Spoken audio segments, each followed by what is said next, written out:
today's widget is image. In this widget, we have image as the first parameter.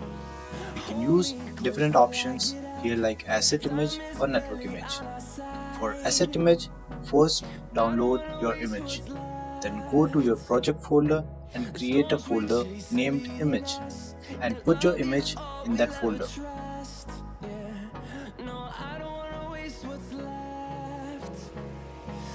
Now open your pubspec file and uncomment this part and write the folder name / your file name. Copy this and paste it here. You can use fit property to fit the image according to your requirement.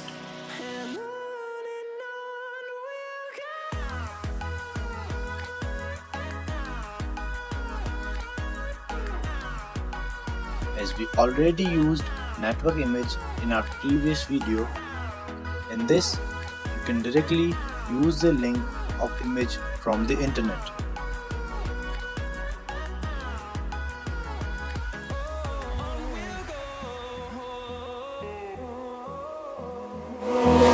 Finding life alone.